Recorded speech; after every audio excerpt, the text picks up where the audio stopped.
This series was established more than 20 years ago as a means to give a spotlight to the many amazing faculty at work researching and lecturing on the university campus. The series shares with the community cutting-edge work in the arts and sciences for which the university is so well known. Normally, we gather on campus to hear these lectures in person, but obviously that is not possible this year. Since this is not a ticketed event this year, the Lecture Series Committee decided to offer the series to the public at no charge. To support this generous offering, the Lecture Series Committee is grateful to acknowledge the support of First Security Bank, Merrill Lynch, Kimberly Roth, and an anonymous donation in honor of former President George Dennison and Jane Dennison, as well as the Missoula Community Access TV as this year's lecture series sponsors. If you enjoy these lectures and wish to support them now and in the future, please feel free to visit the Alumni Association website and make a donation of your own. The lectures are currently showing on MCAT channel 189 Wednesdays at 7 p.m. and Thursdays at 7:30 p.m. The entire series will be rebroadcast on MCAT starting April 19th. The lectures are also available on demand at mcat.org. As always, these lectures are the result of a lot of work on the part of the Community Lecture Series Committee made up of Kitty Robbins, Joe Batt, Robert Stubblefield, Chris Comer, and Peggy Coeur. Jody Moreau, Carrie Enyart, and Susan Cuff of the Alumni Association office and student Kat Jackson have provided indispensable support in the organization and production of the series. For a theme for this year's series, the committee selected Belief and Truth in a Time of Healing. This theme recognizes our time and the manifold demands it has made on our world. The disruption in our lives and our institutions due to the COVID pandemic, our crippled economy, and our troubling politics has worn on all of us. Finding the stable ground upon which we may find purchase and work our way back to some sort of normal life is the challenge. Arming ourselves with deeper and better understanding of our world is a good place to start, and that is what this year's lecturers will offer. The biographies of all of our lecturers are available on the Alumni Association website. As always, following the lecturer's presentation, there will be an opportunity for members of the audience to ask questions so that our experience can be broadened. To do that, simply click on the Zoom chat function and submit your question. Those of you watching on Facebook may submit your questions in the comments section. We will get to as many of those questions as we can, but we will have a clear ending point for tonight's event at 8:30. Our sixth and final lecture of the series is being offered by Dr. Lucian Conway. Dr. Conway is a professor in the University of Montana Department of Psychology, where his academic emphasis is on social and political psychology. He received his MA and PhD in psychology from the University of British Columbia. Dr. Conway is the author of countless articles and papers on psychology, communications, and culture. His specific inquiries into what we believe and how we come to believe it could not be more apt in concluding this year's lecture series. His lecture is titled, The Perils of Forced Agreement, Why Americans Were Divided on COVID-19 and What We Should and Shouldn't Do About It. Please join me in welcoming Professor Conway.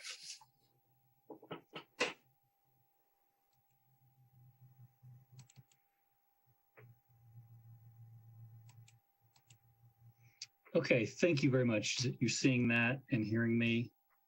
Okay, great, thank you. That was awesome, thanks a lot. It's an honor to be here. Before I start, I just wanted to say that if you're interested in the psychology of the pandemic, our department, of which I'm a proud member, is offering a course called The Psychology of the Pandemic, which anybody can take for a fee. So if you're interested in that kind of thing, you can get there by just Googling Psychology of the Pandemic, University of Montana course, and that'll get you there. So check it out if you're interested. So this is my daughter, Autumn, who is 17 now. Back when she was 5, which this picture's closer to, Our favorite activity was to go into the backyard and play a version of touch football. Now, Autumn's favorite part of that when she was 5 was not so much the football game. It was actually coming up with a team name and creating kind of smack talky cheers around that team name. So one day we're in the backyard in our house here in the South Hills, and the team name she comes up with is Funky Monkey University. And you have to understand, in the South Hills where our neighbors are outside this day. We're at very close quarters. They can all hear what we're doing and see what we're doing and hear what we're saying. And as a father of a 5-year-old, I'm a little bit nervous about how Funky Monkey University might translate in the mouth of my 5-year-old daughter into a cheer.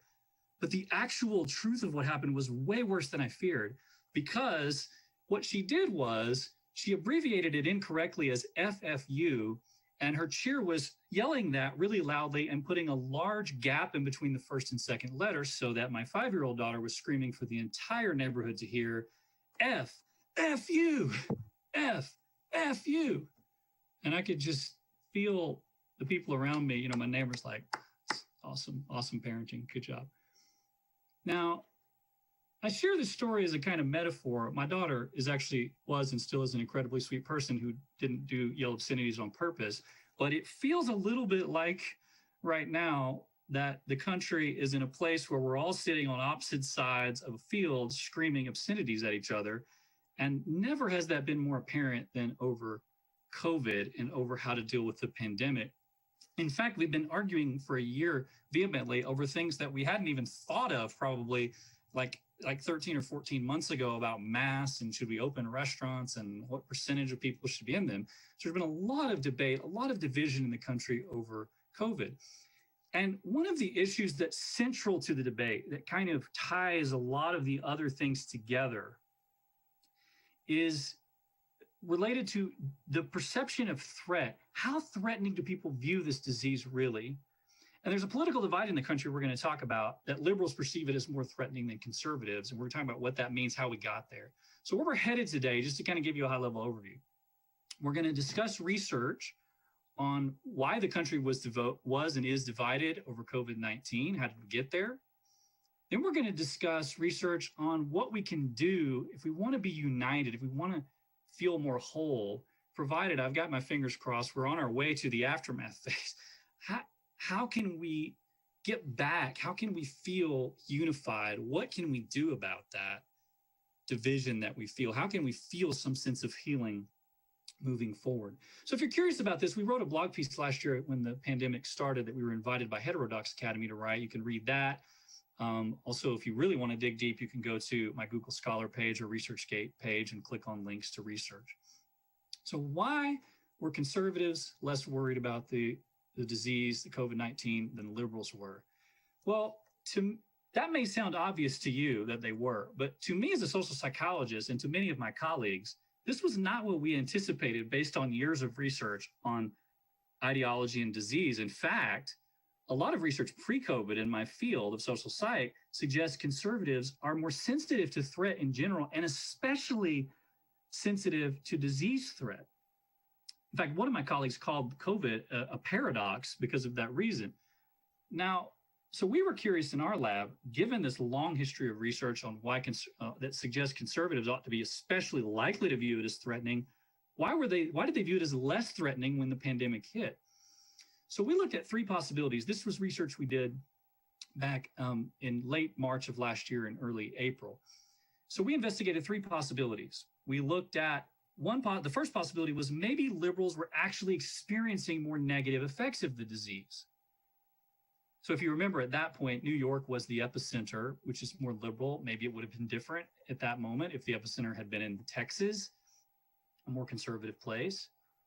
More broadly, however, even today, the disease disproportionately affects liberal populations. So it's possible that both groups are responding accurately, if you will, to the truth that they feel. So that's one possibility we investigated. Secondly, we thought that perhaps maybe both groups were viewing the disease to what degree were they viewing it through pre-existing political ideological lenses? So conservative and liberals brought ideologies into the pandemic, and maybe those ideologies were guiding their view of the disease. So something as huge as the threat, it was maybe their ideologies were predetermining their view of how threatening it was. We also looked at probably the most surprising thing in here, we're not going to spend a lot of time talking about, is we looked at what degree was this about partisan messaging? Did it matter if people were watching Fox News versus MSNBC versus CNN? Did that matter? Or did it matter the degree they trusted, say, Trump to tell the truth about the disease? The surprising thing we'll see is that part didn't matter at all. So we ran 3 studies to look at these questions, again, back in March of last year, late March, early April. These were fairly representative in terms of the proportion of people that were in each state. So this included all 50 US states. We asked them about their ideology. We asked them how threatening they thought it was. We asked them how, using standardized questionnaires, about their direct experiences, how much did it impact them, and so on. We asked them what they wanted the government to do, their desired political outcomes. And we asked them about how, what news sources they watched and their trust of partisan messaging. So what we were interested in, we knew that we would find, and we did find across all 3 studies, that conservatives viewed the disease as less threatening than liberals did. We knew we'd find that. We were interested not in finding that, but in explaining it. We were curious why it was happening. And so we used modern mediation analysis, which for time's sake, I'm not going to talk about in depth here, the technique, but very common technique in our field, to evaluate the degree that that relationship was the result of direct experiences versus desired political outcomes, versus partisan messaging. As I suggested, partisan messaging didn't matter at all. I'm going to come back to that in a second. So that's not even on this graph. What do we see here? What mattered? What was causing conservatives to feel that the disease was less threatening than liberals? Well, you can see here from this graph that although experiences mattered some, they did not matter that much. It's true in our data that liberals felt the disease rather was more impactful and more negative. They did have more negative experiences with it, but that wasn't the main reason why they viewed it as more threatening. Why did liberals view it as more threatening? Because of their pre-existing ideological bent. The reason conservatives viewed it as less threatening and liberals as more is because the 2 groups came into the pandemic with different goals they wanted from what it would do. Those were political goals that was driving it. Now, I mentioned about political messaging. It did, conservatives did trust Trump more to give the truth than liberals did by a long margin, by a big margin, but that didn't have anything to do with why they thought the disease was more threatening. They did watch more Fox News, but that wasn't why they thought it was more threatening. So just to be clear about that, that was surprising to us. We expected that factor to matter, and it didn't matter. Just briefly, we did a more recent follow-up study with some colleagues around the world in the US and 5 other nations. We used a slightly different method, which I'm not going to tell you much about, but the gist of it is we replicated the basic idea in the US. So these aren't our data. They're actually data from many other colleagues in the US. And in those data, it was ideological beliefs in the US and far more so than experiences with the disease that were the driver as to why conservatives thought the disease was less threatening. So we replicated that. Also, interestingly, found that gap, so that if you want to think of it as like the ideological bias gap, was larger in the US than it was in other parts of the world, sometimes by a very large margin. So ideology mattered everywhere, experience mattered everywhere to some degree, but the gap between those two, the ideological bias gap, if you will, was largest in the US, smallest, I think, in the UK of the 6 countries we studied. Also interesting, I will pause to note that partisan messaging, contrary to what we originally thought would happen, had no impact in any country at all. It just didn't matter how much they trusted the sources. That wasn't what was driving the relationships. Okay. What does this suggest? It suggests something very important. It suggests that the proverbial cart was and is driving the proverbial horse. I mean, think about it. Something as important as the threat level of a worldwide pandemic, we would hope that we would decide that independent of ideology and that would influence our approach to the disease. These data suggest that and that's surely happening, but part of what was happening was the other way around, that people had predetermined ideological outcomes they wanted, and that was driving the perception of the threat, driving the divide on threat. So one of the things to put some brass tacks on it is conservatives wanted less big government. They wanted the government to do less. They didn't want the government as directly involved. And since a more dangerous COVID makes government interventions more plausible, they were motivated to cut that off at the source, so to speak, and believe COVID is less dangerous. Liberals, on the other hand, that knife cuts both ways. Liberals want more big government. And since a more dangerous COVID makes those government interventions more plausible, liberals were more motivated to believe COVID was more dangerous. The larger point is however construed. And if you get anything out of it, I want you to get this point, okay? That ideological positions, that the divide over COVID was in fact based in part on pre-existing partisan divides. So this was a partisan issue from the beginning, and partisan differences drove the differences in perceived threat. That leads us into what we're going to talk about, which is, okay, we have this partisan divide over COVID. That means that the solutions in part have to deal with the partisan divide to begin with. How are we going to move forward? How are we going to heal? How are we going to get past all of this and get to a better place as a nation as it pertains to the aftermath of COVID and beyond? How do we be more unified? How can we do that? Is it possible? So that leads us into some work we've been doing, what we've called the agreement paradox model, which I'm going to tell you a little bit about. The agreement paradox basically suggests this. Say, well, people disagree. How are you going to get them to agree? One way to get them to agree is to use top-down authoritarian pressures, social pressures, to force them to agree. Now, the agreement paradox suggests this.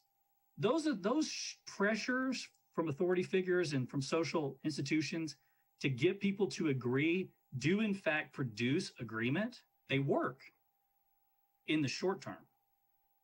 They work to produce artificial short-term agreement, but they sow the seeds in doing so for long-term division. So short-term agreement comes from these sorts of pressures, but they're not a good method for producing long-term division. Now, here's an illustration to consider. We're not going to do this, so don't stress if you think this is going to happen. It's not going to happen, but hypothetically, imagine this scenario.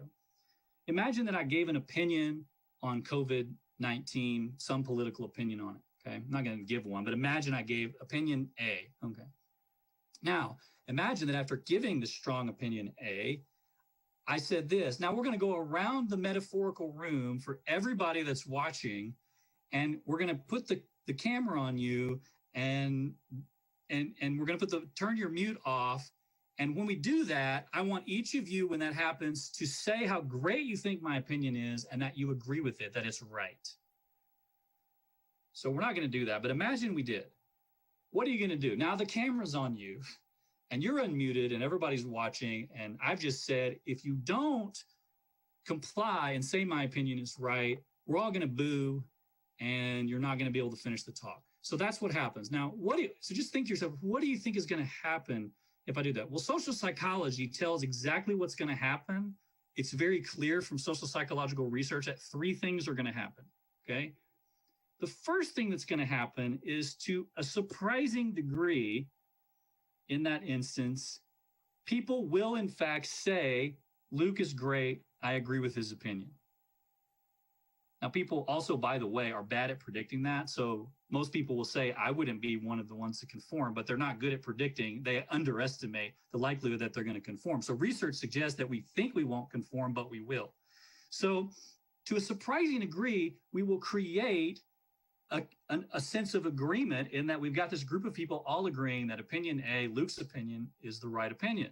So that if an outsider had not seen me say, you have to do this, and had just watched the opinions, they might think, oh, Luke's opinion is great. Everyone agrees.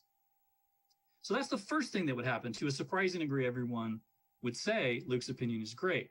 However, there's two other things that would happen, that these things sow the seed of long-term dissension.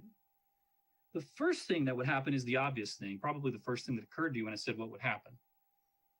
You would be super, super ticked at me. You would really be upset and angry at me. You would experience what social psychologists have long called psychological reactance. That is, even if you actually agreed with my opinion going in, you're going to be upset that I forced you to say something because it takes away your freedom to choose and to say your actual opinion. Even if it was the opinion you had, you're going to be mad that you didn't get to express it yourself. Okay, so that's psychological reactance. So you might comply in the moment and we might have this artificial agreement, but the moment you leave the room, you're going to look for any opportunity to reassert your right to say what you want. So you're sowing the seeds for long-term disagreement, sowing the seeds for long-term division. Secondly is the less obvious thing, which we call in our lab informational contamination, sometimes called social trust. So something else is going to happen that's a little less obvious. All else being equal, if an outside observer just watched, all you saw was, say 50 people saying Luke's opinion is great, those people, if you saw that has an effect on the human mind, and that would make people more likely to think my opinion is great. In other words, it would sow the seeds for long-term agreement, all else being equal. But if you see me order it, if you know that the reason all those people agreed is because Luke made them agree, later you're not gonna think that opinion was great. You're actually gonna think, well, they had to say that, so that doesn't mean anything. That's why we call it informational contamination. You're contaminating the potential informational value in having everyone agree by having an authority figure command it. It uproots the possibility of actual agreement appearing over the long haul. Now, you can see the concept of informational contamination in a lot of things. So, for example, I'm not totally sure these people are serious about their no diving rule. When you have a diving is fun poster in the background, like you're contaminating the rule that you said because you're contaminating with this poster. Similarly, I'm not sure I trust that this person really believes and thinks safety first. It's the poster information is contaminated by the very precarious looking stance there. That one I think is self-explanatory. So who cares about it? Why should we care about hypocritical safety posters and reactants and so on? Why does this matter? Here's why I think it matters. This is the lesson for us. It turns out a lot of what we're currently doing in the US to try and solve our political divide is, this research suggests, is likely going to backfire. It's not going to work. Maybe we should try something else. Now, we're going to talk in a minute about top-down pressure. So just to presage that, no one is saying that you should never use top-down pressure. No one's saying, never create a law, never elect an authority figure. No one is saying that you can't use top-down pressure. Okay, what I am saying and what research suggests is that top-down pressure to create agreement cannot be the primary, the sole, the main mechanism that people are using to create that agreement. It can't be the main and primary way that we're forcing agreement. That's not going to work. Why? Because it cuts off the very long-term agreement it is supposed to create. It's like a gardener hovering over a plant that they love and they're smothering it, and so it can't get the sunlight that it needs to survive. Well, the very act of creating consensus, creating agreement by ordering it, creates the agreement, but it also sows the seeds of its later undoing by creating informational contamination and reactants. Now, I'm going to briefly go through some data just so you can see a little bit of what I'm talking about. And then we're going to spend most of our remaining time after that talking about what are we going to do? What are the implications of this? Okay. So the first set of studies we published on this a while ago was in business context. So we asked participants place themselves in this business context story, and all these stories, the participant is on a committee that's going to vote for one of two computer networking system. Importantly, in this scenario, ultimately, there's going to be an agreement. All 10 of the committee members say, hey, let's vote for system A. And at the end of the story, the participant's taken out of that context and allowed to make the decision on their own. So they're not directly under the command that would have said something about this consensus. Now, some participants in these scenarios are randomly assigned to pressure conditions where there's an authority figure that basically orders the committee to do something, puts pressure on them in some way for agreement. And then some participants are randomly assigned to no pressure conditions. So we got a lot of these studies. I'm only going to show you one here. was 5 of them in our paper. In this particular one, we also manipulated how nice the authority. It doesn't matter if the authority figure is nice or mean. And it does matter. It just doesn't matter for when pressure is involved. What happens? Now, by the way, I'm not showing you these conditions, but if you have conditions where people are in a scenario of any kind and the authority figure is still there and they still feel obligated to obey what the authority figure says, then yes, they comply. These are always conditions like what happens in step 2? What happens next when the authority figure is no longer directly present or directly involved? So it's like a pane of glass we've likened it to. You're creating an artificial consensus through authority command is like creating a pane of glass with a very small crack in it that can't be seen. In another context, if there's a little bit of pressure, the glass breaks. So what happens here? What is the impact of this pressure on long-term agreement? You can see from the red bars there, it ain't good. It's bad. It creates more deviance. It creates more dissension from the consensus, from the agreement. And it does it, by the way, whether the boss is mean or nice. It's not about the niceness or the meanness. It's about the pressure, the existence of the pressure. That's what matters. Well, who cares about business context? All right, well, what about the impact of social restrictive norms? What if you have an authority figure in our scenario that I'm going to show you, a professor who's saying you should engage in these positive communication norms, that you shouldn't say anything bad about groups. Now, I want to say before I start, I'm a big fan of what are called PC norms. I'm a big fan of the goals of those norms. So don't misread what I'm saying here, okay? The goals of PC norms, as I can tell, are to reduce unwarranted negative stereotypes. That's a positive goal. But I'm talking about the psychology of what happens when the norms are actually instituted.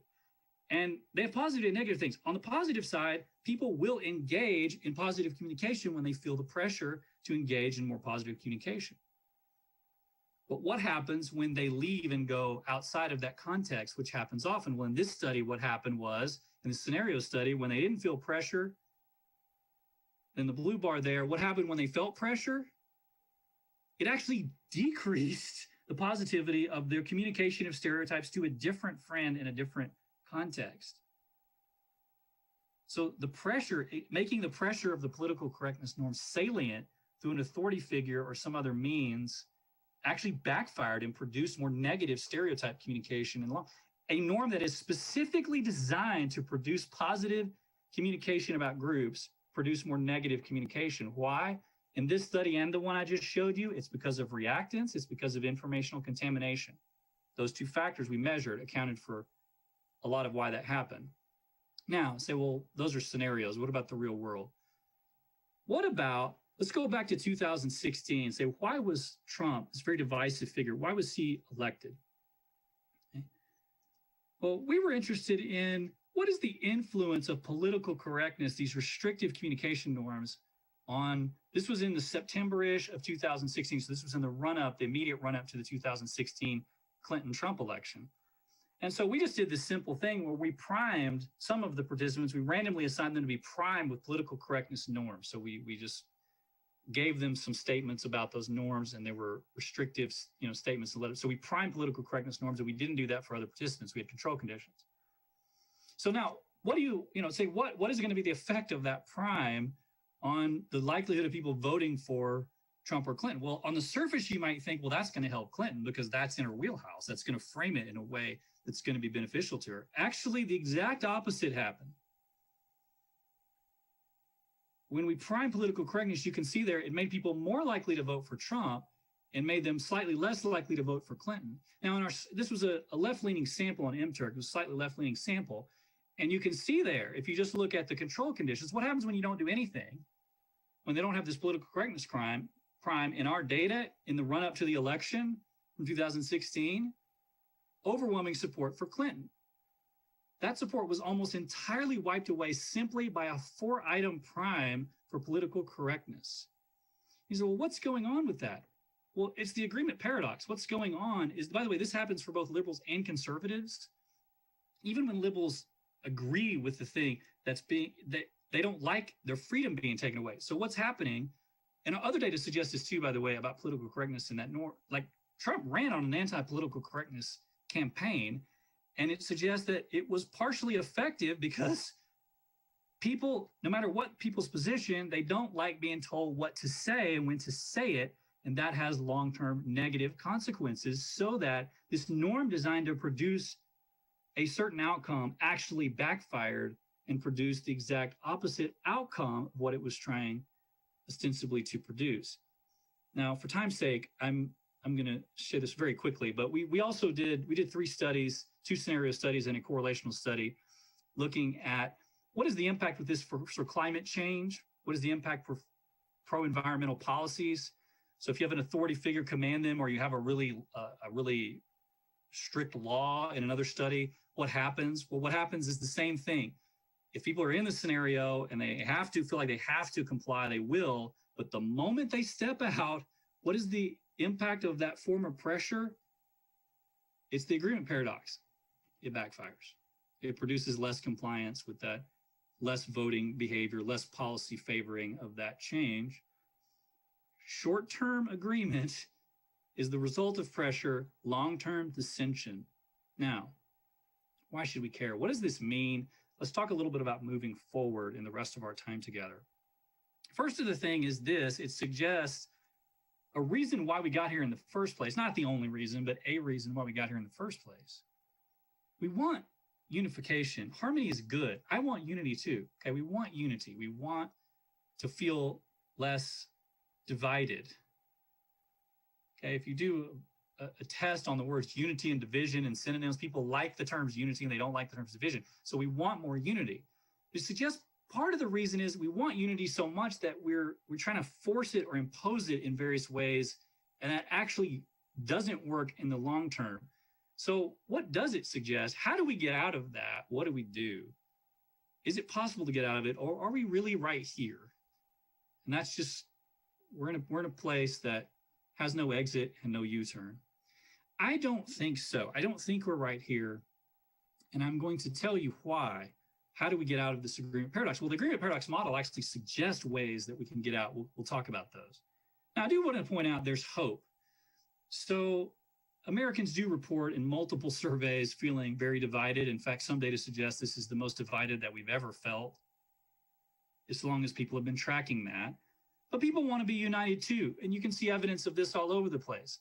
The piece that I showed you earlier, we were kind of shocked. We were invited to write this little blog piece on some of our research, and it was the most read blog piece ever at that time on Heterodox Academy, a pretty popular website. It was the most read piece ever. And part of the reason was because people were interested in why we're divided so that we can get through it. People want unity, okay?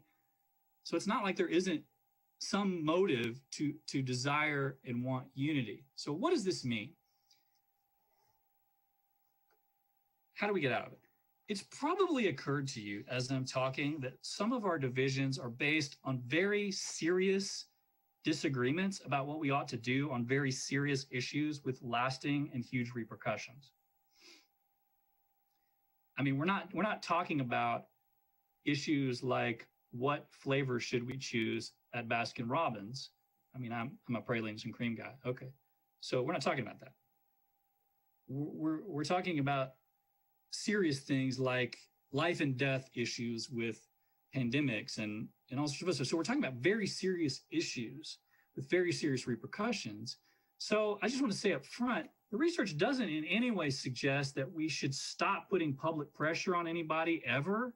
That we should say, we're not going to have any laws. We're going to do anything to have pressure, and let's just hope we can all get along. No, that would not be useful. Even if it were true, that wouldn't be useful.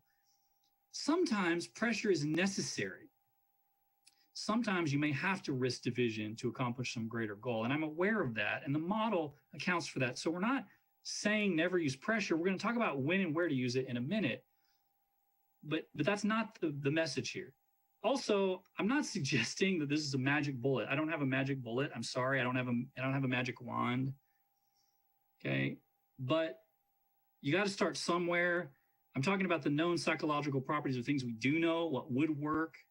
And often, like with reducing prejudice, research suggests that often starts and happens person to person. It often starts with people like us in this metaphorical room tonight. That's how it often starts. So I'm just saying this is what the psychology would suggest if we want to get out of it. This was a way to do it. All right. probably so we're talking about 4 implications in our remaining time.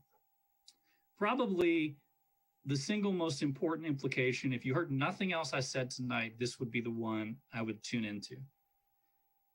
Implication number 1 of the agreement paradox lens: bludgeon less than you persuade. Persuade more and hammer less. So let's think for a minute. One way, so we have, this problem, we're all divided on various issues. One way to resolve that problem long term is for one side to win the cultural debate. That's one way that we can all agree. So, for example, the country used to be divided on slavery. Happily, the right side of the debate won, and we're not divided over slavery anymore. So one side won the debate long term, and that on that issue we don't have, disagreement. So when I say that, of course, naturally, wherever you are tonight and whichever side you're on, we tend to think, well, yeah, my side. I want my side to ultimately win that debate. That's natural. That's fine. Okay. You want your side to win the debate. So if we're in that boat and you're thinking of what's the best way for us to reduce, to be in more agreement long-term because my side wins the debate, the agreement paradox model has a lot to say to you about that. One of the messages from that is that you should use as little top-down pressure as you possibly can. Use as little top-down pressure as you can. Top-down pressure is sometimes necessary. I can think of a boatload of examples of that from my own growing up in the South with school integration. Now, there was external pressure from the outside. Sometimes it's necessary to have a hammer, so to speak, metaphorically. So sometimes top-down pressure is necessary. The model recognizes that. That's not the issue. The issue is if you want long-term cultural change, pressure should be viewed as a scarce resource that comes at a very high cost because it creates informational contamination, it creates reactants, it makes long-term cultural acceptance harder because of those costs. So it's kind of like a really an effective drug with huge side effects. It's something to be used as little as possible to accomplish the goal. So that's point 1. Used as little about implication 1, part A. Part B is this. If you win power, that is not the end of the journey. Ultimately, you have to change people's hearts and minds. So this would be a message. If you're a Democrat in Washington now and you've won power, if you're a Republican in Helena now and you've won power, this is the message for you. When you win power, the agreement paradox model suggests use it wisely, use it sparsely, and use it graciously. Because ultimately, and that's in your best interest, ultimately, in addition to being a decent thing to do, it's in your best interest. Ultimately, if you want to create long-term cultural change, you can't just change a law. You have to change people's minds. Now, do a thought experiment with me wherever you are tonight. Think of this. Think of the law or the person that right now you feel the happiest about on your political side that has the most power and you're the most happy about. Now, think about that. Something has happened over the past 3 or 4 years and you're super happy that thing happened. Maybe it was a law that was passed or repealed, or it was the election of an official, but something. So think about that and think about how happy you are that happened. Okay? Now, my guess is that whatever that is not as intense as 75% of the country ratifying a constitutional amendment that makes whatever that issue is permanently the law in the entire country forever. My guess is that whatever's happened isn't as powerful as that. You didn't get a constitutional amendment in your favor in the last 4 years. I mean, I'm just taking a flyer. Okay. Now, why do I say that? Because the prohibitionists thought they had won when they gained power in 1919, when 75%, ultimately actually 46 of the 48 states at that time, ratified an amendment prohibiting alcohol. They thought they had won. They thought that was the end of the journey. They had the ultimate power. It was in a document that's very hard to undo and apply to literally everybody in the country. Okay? But they hadn't won because they didn't change enough people's minds. And you know what happened next? It's complicated. I'm not trying to say this is just one part of the story, but part of the story that's often not told is they started bludgeoning people. They aligned with the KKK and started punishing and engaged in all kinds of punitive actions.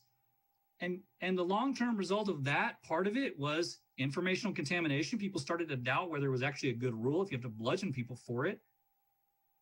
Maybe the ratification was sort of hammered in too from the top down in a way. People started to doubt the meaning of it, and they started to get super ticked so much that juries would start acquitting people for it on other charges. They would just, okay, like the people became upset, and eventually the prohibitionists lost to the point where now the idea of prohibition is completely foreign to us. Now, there's a lot of reasons why prohibition lost, and I'm not saying this is the only one, but it's a lesson. It's a historical lesson for people in power who win some law. They get some law passed. Laws can be undone. People can be elected out of office. So you want to change people's minds. When you get power, use it wisely, use it sparsely, and use it graciously. I'm almost out of time. I'm going to go very quickly through the next three. Secondly, implication number 2, be passionate about what you believe. Don't stop being passionate. We need that. Don't stop caring about what you believe. But I don't know when we all became so afraid of disagreement. I'm not sure when that happened, but we need to stop being quite so afraid of disagreeing with each other. And instead of focusing on agreement, let's focus on respectful disagreement. Our whole system of government, by the way, is kind of based on disagreement. It's based on dialecticism. Isn't that a good thing? Can't that be positive? Now, dialecticism is not always positive. We don't want differing views ultimately on slavery. Okay, that's not good. So we don't want differing views on is murdering people for fun wrong. We want everybody to agree it's wrong. So that's bad. So dialecticism is not always good. I'm not trying to make an extreme statement, but think of our legal system like we actually purposefully have two people on the opposite sides of the aisle argue for their position with the goal of trying to get at the truth. And maybe it was a good thing. Maybe there's some value in having people disagree, and maybe we should be a little bit less scared of it, a little bit more okay with disagreement. Third implication, I got to go real fast here, okay? Focusing on already existing real agreements and not on forcing agreement that doesn't exist. Conservatives and liberals are not as far apart as the media suggests they are. They're not even as far apart as this particular pundit who's talking to you tonight from academic research suggests that they are, and I want to clarify that. Okay? So we're going to have to skip through the other examples, and let me just clarify something. It is true. I told you the truth. Conservatives and liberals relative to each other do differ in their perception of the COVID threat. However, if I showed you the absolute means, they're both in the same relative area of the scale. Like they're on different sides of that small box, but they're still in the same box. Both of them are slightly above the midpoint. So both conservatives and liberals view this disease from the beginning roughly as moderately threatening. Liberals just more so than conservatives. It's not like conservatives said this thing is like eating ice cream and liberals said this thing kills everybody. Like there was actually quite a bit of agreement between liberals and conservatives. And sometimes I think people like me hype up the differences when maybe it might be better to have spent this talk focusing on the similarities. Whether by chance or providence, the universe has bestowed upon you a mighty gift. There is the gift. Now, no one is saying don't watch the news. Don't watch the news. I think actually you should probably watch all sides of the news to get a sense of what's going on, to understand different perspectives. But so be informed, watch the news. But there's a button in the upper left, that button there, a powerful, you wield power. It's the off button. Okay? And sometimes maybe we should turn off the news that exaggerates our differences and go talk to our neighbors a little bit who disagree with us and work it out with them directly. Okay. Just a thought. Now, finally, I got to finish with this. I'm out of time. So let's focus more on love and respect. We have this idea in our culture, and we won't say it like this, but this is kind of what it feels like, that love and agreement are the same thing, that we have a hard time thinking of loving people we don't agree with. So that we freak out when we disagree with someone, okay? But can I just point out to you, a better metaphor would be something like this, that love begins where agreement ends. In other words, it's super easy to love someone, to give respect for someone who agrees with everything you say and validates your ego constantly. That's easy. It's harder to show respect and love for someone who doesn't agree with you, who doesn't do those things. Now, that doesn't mean you have to like the person, not at all. Doesn't mean that, and sometimes they're going to be jerks, right? Some of those people are going to be total jerks, and that's fine. I'm not suggesting everything's going to be rosy if you just, reach out across the political aisle and try to show someone respect. But we're definitely not getting anywhere by yelling at each other across the political aisle. That's not going to work. And who knows, you might be a little bit surprised some of the time at how those people respond to a small act of kindness and respect. You don't have to respect what they believe. You don't have to respect what they stand for even, but you can show some fundamental respect for the person. And this model suggests that could go a long way towards getting us to a more harmonious place. Okay, I am out of time. Thank you very much. I look forward to questions that you may have.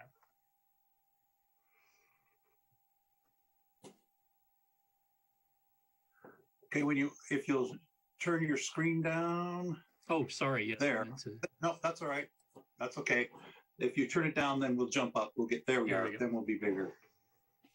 Well, Luke, I thought this was fascinating, and there were my brain was ping-ponging all over the place with every point that you put up. I was thinking about so many things that have occurred not only this past year, but even in life.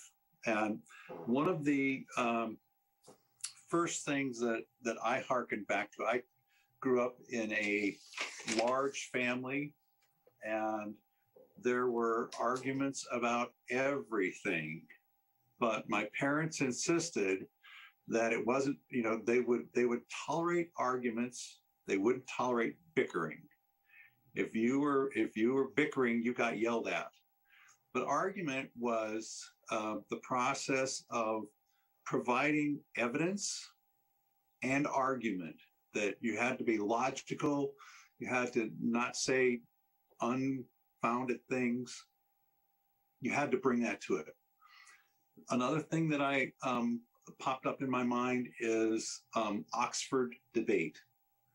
I love Oxford debate, where you have two very worthy opponents arguing their position. And they usually start with an audience saying what they think about the issue that there's going to be a debate on.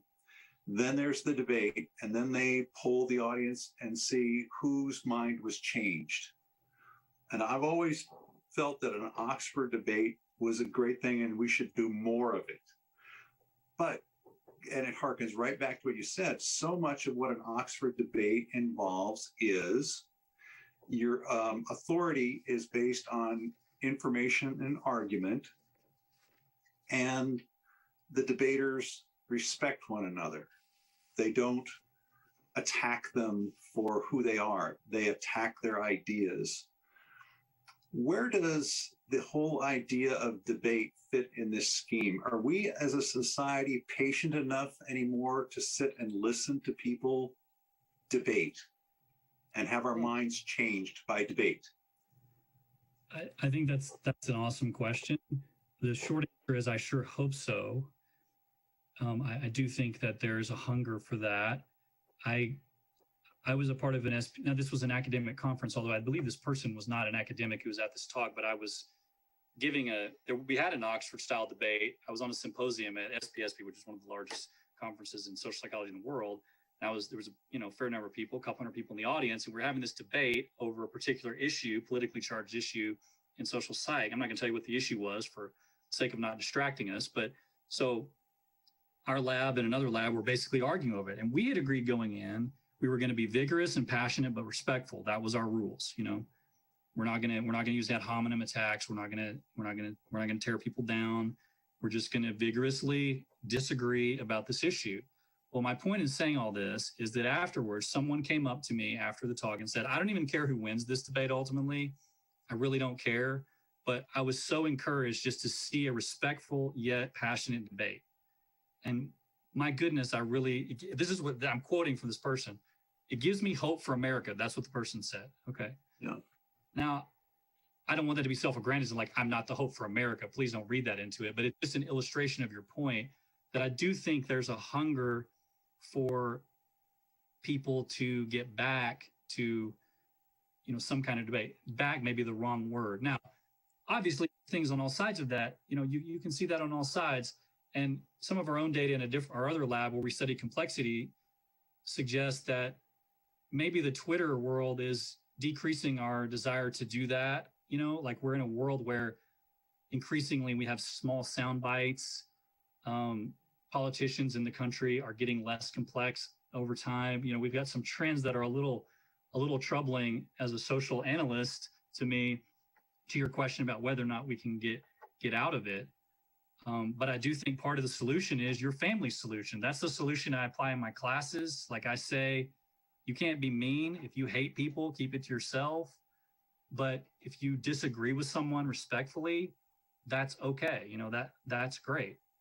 I don't let students say something mean about a member of the LGBT community. Like if you're going to be mean, keep it to yourself. But you want to talk about policies, that's fine. I also do it on both sides. If you want to say something mean about a religious person, keep it to yourself. But you want to talk about policies, that's fine. Let's debate. So getting back to your family dynamic is, in a way, I think, part of the way forward. And yes, I do think we have it in us. I think we sometimes crave it. Like I think one of the things, the takeaways is that we're confronted so much, I think, by people who are more interested in prevailing than being right. And so the divide ends up being, can I crush that other point of view, as opposed to compel people to agree with me because I'm right, not because I am powerful. Yeah, and we talk about that a lot. And look, sorry, go ahead. Go ahead. I was just gonna say, look, nobody's immune to that. I mean, I felt that way sometimes, right? In the heat of an argument, I just want to be right. Well, I want to win the argument. That's the issue, right? I think it's always bad if you just want to win an argument without trying to get to the truth or trying to figure out what's going on in a more Socratic kind of way of just trying to understand something. That's always a bit dangerous. At the same time, there's value in just allowing sides to discuss and compete. And it's hard sometimes to parse that. But I 100% agree. We talk about that in our house too. Okay. Like, let's not just try to win. Let's actually try to get to the truth of the matter. Right. I'm going to invite our people who are watching and listening. Once again, if you have a question that you'd like to submit, please do so through the chat function on Zoom or the comment section on Facebook. And then those questions can be sent to me and I can ask them on your behalf. One of the other things that I was reminded of when you talked about that that building on the things that we already agree upon is an effective strategy. many, many years ago when I worked in city government, a large percentage of the city staff had to take a workshop it was called the Strategic Development of Informed Consent. And it was developed by a man who studied the Forest Service. And, the Forest Service all through the West has all these projects that they try to do, and they have to get public buy-in. And he noticed that some projects would go through. Even if they weren't great projects, they could happen. And then other projects that were urgently needed, very helpful, beneficial, would just get crushed. And he looked at them and he developed this strategy for Forest Service bureaucrats to get their projects through public hearings. And one of the insights that he shared was that Americans agree on about 95% of everything. It's a very small percentage of things that we disagree on. We agree that, you should wear whatever color shirt you want. Nobody should tell you what color shirt to wear. You can have chocolate ice cream if you want. Nobody should force you to have vanilla, But he said the most important thing was in disagreements in the public is if the public had a chance to tell you why they didn't like the project, that you could, even if it was necessary and important, if they disagreed with you, if they just got a chance to get up and say, I hate this project, here's why, that if they felt they had been listened to, their consent was, they would at least say, okay, I don't agree with it, but I won't oppose it. That it was that kind of respectful listening. And it seems to me that that's one of the things that you're also kind of indicating to us, is that is something that we can do. Now, I've got a question here is from one of our pursuers. Could you elaborate on politicians becoming less complex? How does this shift the way we think about policies? Are politicians just trying to make us understand something that's beyond a soundbite, or what's going on? Yeah, great. That's a great question. There's a danger I can actually talk about it for 6 hours, but I'll try to give the short version. Okay. Well, we got half an hour, so. Yeah. Okay. I won't take that long. Don't worry. Okay. Stay with me, audience. I'm not going to take that long. Okay. So no, it's a great question. So I want to be clear. It's complicated. Really, what we found in our data, NBC Chicago did a nice piece on this. If you want to Google it, they did a really good piece on some of our work. And what we found is that up until the recent inaugural speech from Biden, what we had found was that there was a decreasing tendency for usually politicians increasing complexity after they take office. So complexity being scored in our method by their speeches. So we just score for how complex the rhetoric is. So structurally complex, do they multidimensional? Do they talk about different things from different sides? Are they using, different dimensions? Or they're very unidimensional? So that's the measurement here. Okay. So what we found was that for Republicans, there was a decrease, like that trend was reversing for Republicans, so that instead of increasing after they took office from the election campaign, for say the first inaugural speech and the first State of the Union speech, which is the typical pattern researchers have observed for years, there was an increasing tendency of Republicans to actually decrease, and Trump was like really, really decreased a ton from pre to post. He had really, really low inaugural speech, super low State of the Union speeches, which was not normal but that had been a trend in Republicans. Now, we wrote a paper on this where we suggested that we weren't sure if it was going to happen for Democrats because Obama had also showed a little bit of a change and we needed more data. Biden's initial State of the Union speech was also, initial inaugural speech was also pretty low, okay, lower, I think, than his campaign speeches, or his debate speeches relatively. I'm trying to do this quickly, but that's the gist of it, suggesting that maybe it was not just a Republican trend, but we just needed more data, and both parties are showing a similar trend, although it's clearly bigger for Republicans, that trend, no matter how you slice it. And I think we need more data, to be honest with you, over the next, however many years to parse that out. So that's what I meant. It's a little bit more complicated, as you can see from that. I was simplifying it earlier than just saying there's like an over. But look, we found in a bunch of data, we scored speeches from the throne in the UK. In general, they were declining over time. We've scored other data. Not all of it's like that, but some of it, there's just this kind of, to me as a complexity researcher who favors and likes dialecticism, a little bit of a unpleasant trend to see. I mean, I would like to see our public officials show more complexity after taking office than before, because it takes more complexity to govern than it does to get elected. That's a lot of research suggests that to be successful. So that would be a bad trend. As to why it's happening, we don't know. We've speculated that we originally speculated it's partially due to norms, not to processing. Okay, I don't think that that Trump couldn't process at high levels of complexity, but maybe that it was that he thought that was an effective strategic strategy of self-presentation to win. And some of our data does suggest that Republicans are politicians believe that in some way, that it's partially normative. The Democrats feel that less, so they're less likely to be in general, to be less complex than Republican politicians are. So that's the short version of a very complex set of data. Now, to the question, does it trouble me? Yeah, a little bit. I mean, I like I said, I would prefer, like, generally speaking, this ought to trouble everybody.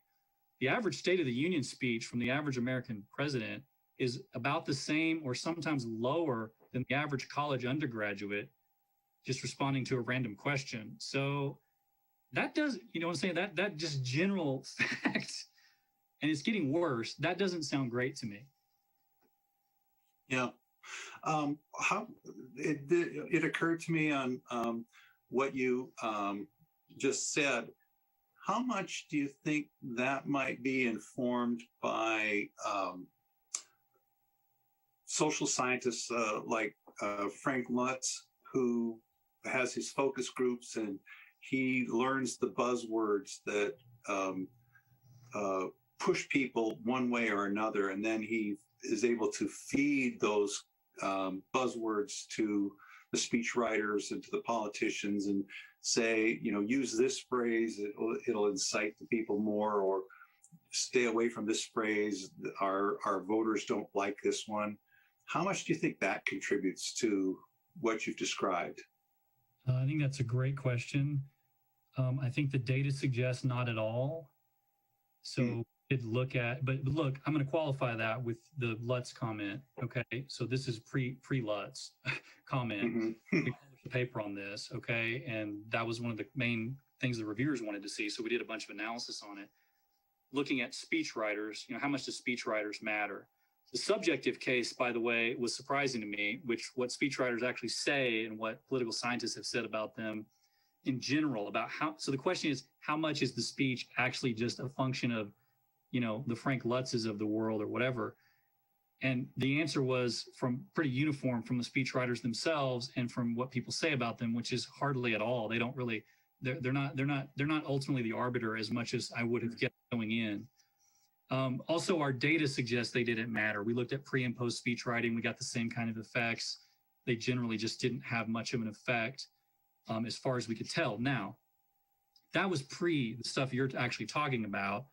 And despite all of that long monologue, which suggests the data would say otherwise, I suspect you're partially right. Part of it is an increased focus on sound bites and on both sides, but particularly on the Republican side is my guess, because of the perceived constituency, what the constituency want. By the way, FYI, our own data suggests that it's maybe a little bit premature to think the constituency wants that, because lay people, conservative and liberal lay people, don't differ in their average level of complexity at all. So they're actually saying, we've scored a bunch of them. We did a meta-analysis on it with 35 studies, and their means are identical, literally, on all that. So, well, they're close. Liberals slightly higher. It's a domain-specific thing. But so I'm not sure that the politicians have got it right if they're making that distinction. But I suspect you're partially right. I think more important is probably the general trend of Twitter. The general trend of social media. Twitter actually just literally constrains the amount that you can say. And we did some research where we asked people to write like you're writing on Twitter versus write like you're writing on other forums. And when people write like they're writing on Twitter, they write super simple. The average complexity of the average tweet, this is going to be hard to digest. So the scale goes from 1 to 7. Okay, the average tweet is not 1.7, it's 1.07. So on a 1 to 7 scale, the average tweet, we've scored 200,000 of them as a sample, 1.07. That's pretty low. So I think part of it is we live in a society that has just increasingly discouraged through these mechanisms, complex dialogue. Well, we just had a question come in that I think maybe speaks to that. And the question the audience member asked is, do you think the reduction in complexity could be linked to trends towards anti-intellectualism? Yeah, I think it's a great question. The short answer is yes, I do partially think that, although I would point out that you can have a complex or simple belief about anything. So, education does increase complexity. I've got data on that in our own department. So it's not like the thing behind the question is accurate. Part of me hesitates for this reason. It's a bit of a misnomer about complexity. Like, you can write a very complex opinion about any topic. So, like the things that might be perceived as anti-intellectual, someone could hold those opinions very complexly. I'll give an example that's not from our lab, not directly about complexity, but is relevant to the question. Take prejudice. Research suggests that the relationship of education and prejudice is a double-edged sword. Education does reduce prejudice overall in the country, but it also increases the person who is prejudiced. They're more likely to complexly apply their prejudices to policy because they're educated. In a sense of giving them a tool. If you don't persuade them to not be prejudiced, you're actually giving them a tool to be more prejudiced. So I think my point is, that's not a perfect parallel, but my point is, I think it's actually a little more complicated than just a general sense of anti-intellectualism, though the question is valid, and my gut is the same as the question implies, that it's partially due to that. Right. Those of us of a certain age remember a former vice president, Spiro Agnew, who used to decry pointy-headed liberals and nattering nabobs of negativism. And he used to try to take down the intellectuals all the time. And that was back in the 70s.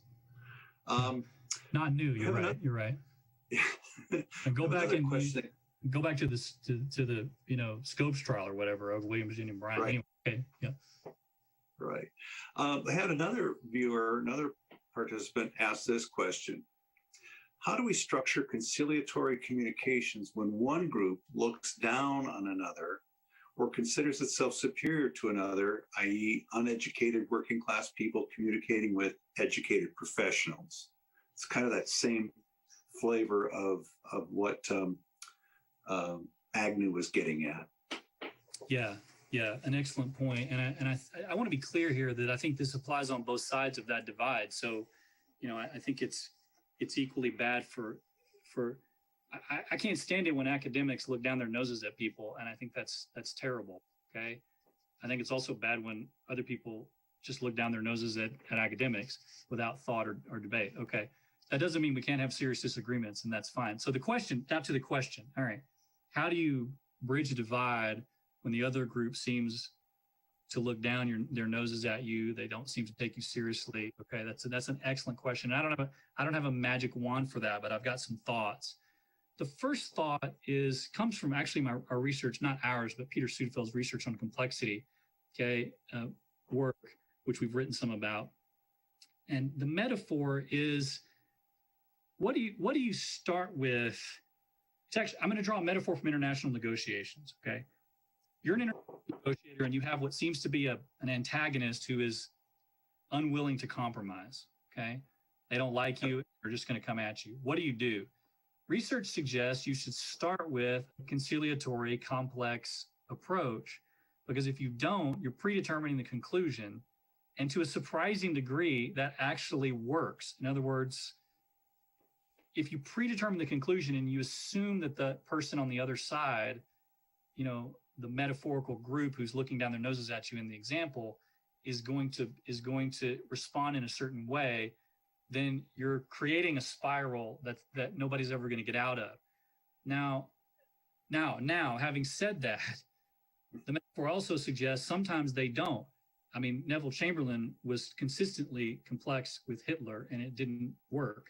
So it doesn't always work, okay? And sometimes it's just an immutable object. And I don't know what to say about that. I never, I don't have a good solution for that, frankly, in this context, except to do your best to try to keep an open mind, try not to predetermine the conclusion, treat each individual as an individual that you meet that's from that group, give them a chance as much as you can to create constructive dialogue. But I'm not saying just sit back and take them, hating you and like just be fine with that. Not at all. Okay. Just give the members of the group a chance and offer a conciliatory thing up front. That works more often than probably rumor makes it out to be. Okay. It doesn't always work, obviously. So that's I got. Sorry. That I can feel people saying to that sounds so, I get it, but that's all I got. That's what research would suggest. One of the things, again, drawing back to being a youngster, one of the things that I learned from my mother was in conflict, to get conciliation or conciliatory atmosphere was to ask a question. Open-ended questions were best. Can you tell me more about that? Can you tell me why you think that? Can you help me understand that? Those kinds of questions kind of get people off their flag. They can put their flag down and talk. Listen to that. That's better than what I said. Yes. Ask an open-ended question to get to know someone. See that? You can tell the social psychologist, I don't think about the natural, we're not very good at interpersonal relations, ironically. So there you go. That is a great. Well, one of the things too that I think, and because it's a question that has been kind of troubling me. We're all, I think, to one degree or another, and I'm speaking of Americans. We're proud, happy to be Americans. I think that everybody is here largely because they want to be here. If they don't want to be here, they can leave. But how do we get to a shared sense of what it means to be an American? It seems to me that there was a time when that was easier, or that there was such a predominant sense of what it meant to be an American that got drummed into us as children that there just was no discussion about it. But now there seem to be so many problems that we face that are insoluble by governments. I don't think the government can solve these problems that we're seeing culturally about what it means to be an American and what does it mean to be a citizen.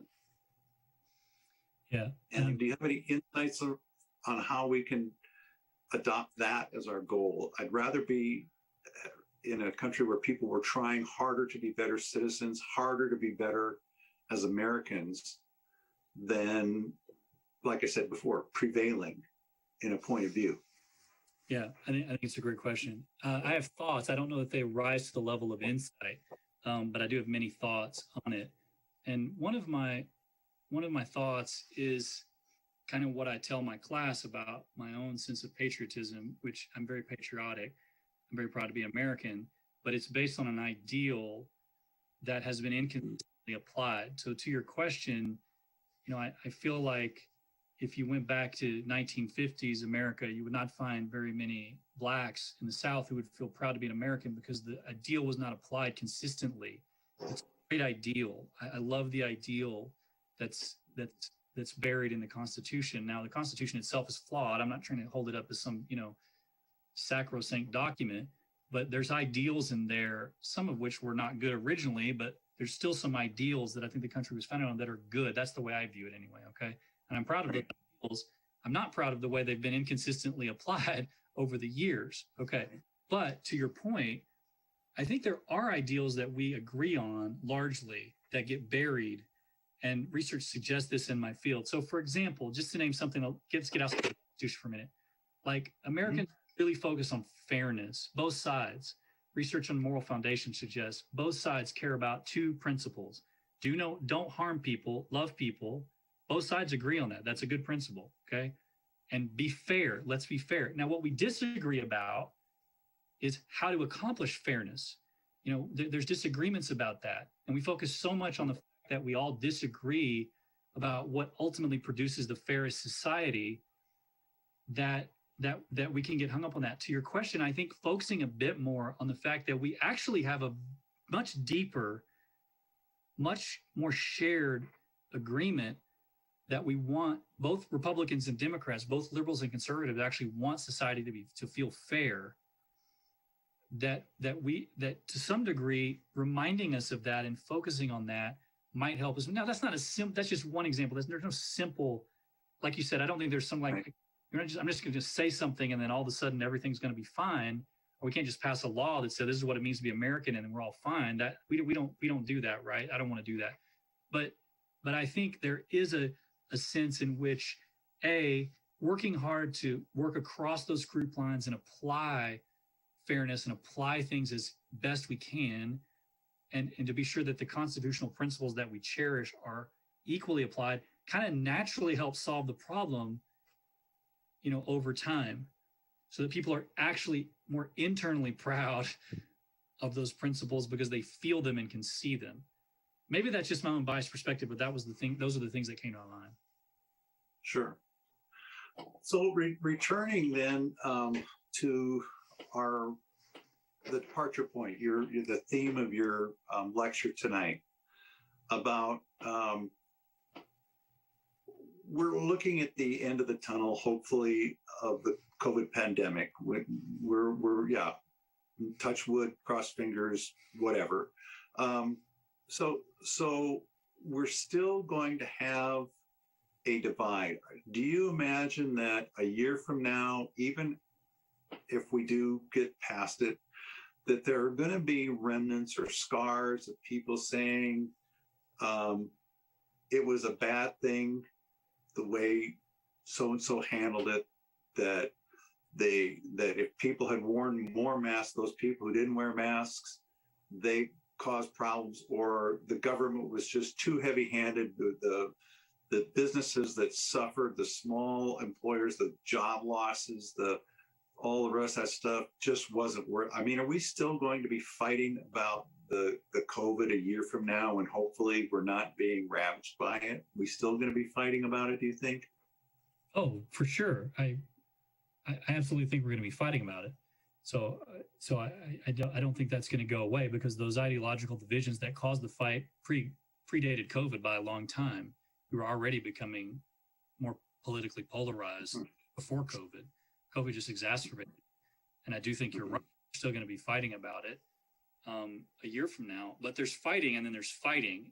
Or better said, to your point about your family, there's arguing, and then there's, I forget the word used, bickering. I would say there's arguing, and there's fighting. There's debate about it based in facts that we can, and to the larger point about how to do that, there's a great, I can't remember if I said this earlier. I said it when we were off camera, I think. So apologies if I've already said this, but Gordon Pennycook has this great research on why people believe misinformation. So this is to the point of how are we going to argue? What are we going to argue from? What information are we going to consider true and false has been a big issue, right? Misinformation, fake news, pick your term. So how are we going to do that? Well, Gordon Pennycook has this great line of research where you think, why, you sort of say, why do people believe misinformation? And everybody thinks it's because of partisanship. That's what I thought. I'm a social psychologist who studies polarization and partisanship, so I assume that. It actually wasn't that. It wasn't partisanship. The reason people believe misinformation is because they were lazy. That was the reason. So Gordon Pennycook has this great thing where he just nudges people to think for like 3 seconds, 10 seconds about a fake headline. And then they're better at discerning misinformation from real information subsequently, just by a little bit of thought. So my point is, yes, we're going to argue for sure, but I think it matters how we do it. We should do it respectfully, and we should do it thoughtfully. And it's fine to me to argue. I think so. From now, I don't fear the argument. That's not what I fear. I fear yelling from opposite sides without thought is what I hope. And yeah, there's always going to be some of that. We're never going to, there's always going to be some of that. There's always going to be some of that with your family. There's always going to be some of that everywhere. We're not trying to save the world in every instance, but I think we can do better. I think we can do better. I agree with that. I mean, that's my sense of it. And in fact, that's one of the ideals enshrined in the Constitution, to form a more perfect union. We're not perfect yet. We're aspiring to be better. When we talk about having these kinds of discussions, though, and this comes from a question that we just got, where does the lack of agreed definitions play? That is, what does fair mean? What does justice mean? What does being a patriot mean? And is the inability to agree on facts versus alternative facts, which the first time I heard that phrase just blew a fuse in my brain. I could not understand where that was coming from. Or a failure to agree on what's true. How does this affect our division, our unity, from your research, if we can't agree on what's true? Yeah, so that's a great question. And I will say this. So I have a two-part answer to that. Part one is, to some degree, we agree on what's true more than it seems. So let's take affirmative action, okay, as an example on which there's a divide between liberals and conservatives, a pretty sharp divide. Research in my field actually suggests that divide is not about it's not about the ultimate principle. In other words, both conservatives and liberals would agree with the principle that we want the person who's most qualified for a job to get a job, okay? Like, both conservatives and liberals agree with that principle. That surprises people when you say that out loud, but actually that's what research suggests. They both agree with that principle. So go back to the point about the question, which is a great question. It's a terrific question. So we kind of agree on that truth, if you will, that lies behind it. What's disagreed about is, how do you achieve that? Liberals think that affirmative action actually increases fairness because it removes past inequity to allow for fairness to happen. And conservatives don't believe that. They believe it increases. So there's disagreement. There's not really disagreement about the fundamental principle there. There's just disagreement about how it's applied. So that's one point. Now, the second point is to what Gordon Pennycook is doing research on, which I think was the import of the question, which is we have a different set of facts, right? I did an experiment leading up to this, and I also did the same experiment 2 weeks ago where I watched I DVR'd the same segment of time for Fox News, CNN, and MSNBC, and then I just watched them all, okay? It was like I was living in two different countries, I swear. Like, it was like they were reporting from two different places. The 1 week I watched, the only news story that they shared in common and covered the same was Tiger Woods' crash. That was it. They covered that the exact same amount of time. They covered it with the same type of people. They all said the same type of stuff. Almost every news story was different. They were just covering. So it gets to the question. It's actually a question about facts, and they're just saying different things. So my take on that is that as a citizen, I got to kind of watch all of it to discern, as best I can, what's true. Now, that's just one take, okay, on how to do it. Now to the question, how do we get together if we're all, having different facts? Well, we can't. We're never going to get together. The question is right. The implication of the question is correct. If we all honestly have different facts and we look at the world through completely different sets of fundamental facts, we're never going to get together. That's one of the reasons I put up the off button and suggest maybe talk to your neighbors a little bit more and learn narrative stories about what they're doing. There's facts and facts. There's different ways to approach the issue than simply, or force yourself to watch the opposing news network that you don't watch some of the time and at least see what the other side is getting and hear the argument from the other side. Part of me wonders if this comes from the Fairness Doctrine repeal in '87. I want to do some research on that.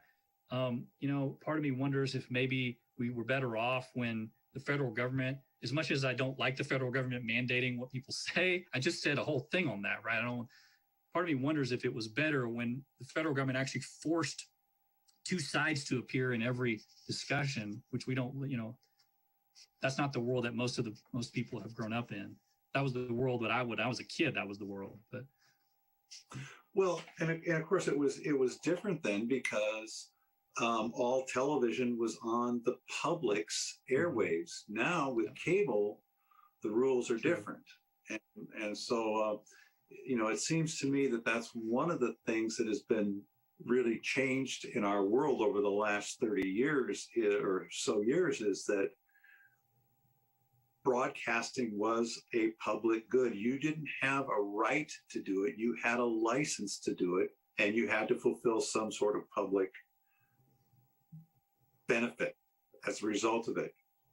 And anybody now can get on cable news or cable channels, and you can show anything you want because people have paid for it, and it's not free over the public's airways. So it's a different world, but I agree with you. I think it helps if we have multiple points of view presented to us, and the fact that we have to change the channel to find the opposing point of view is problematic, because if we get our fingers stuck that we don't change the channel, we're only going to get the one view, and that's problematic. Yeah, it is problematic. Now, Luke, this has been fascinating. Like all the lectures this year, I've learned something new. Been very challenging, and on behalf of the community lecture series committee, I want to thank you for being part of it. To the audience, I want to remind you that the lectures will all be rebroadcast in their entirety on channel 189 on your television. And it'll be Wednesdays at 7 p.m. and Thursdays at 7:30 p.m. The entire series will be rebroadcast starting on April 19th. And they're also available on demand if you want to watch them over the internet at mcat.org. So with that, we're closing out another year. I hope that we see everybody next year for next year's lecture series. Hopefully we'll be meeting together. I want to extend this invitation now to Luke and the other lecturers to join us next year, be in our audience. And now that you've given a lecture, come next year and ask some questions. That'd be great. Sounds great. And thanks for having me. It was delightful. Great. Well, thank you to the Alumni Association staff. Thank you to MCAT, and thank you to our supporters who've made this lecture series possible this year. Thanks, everyone. Stay safe, and we'll see you next year.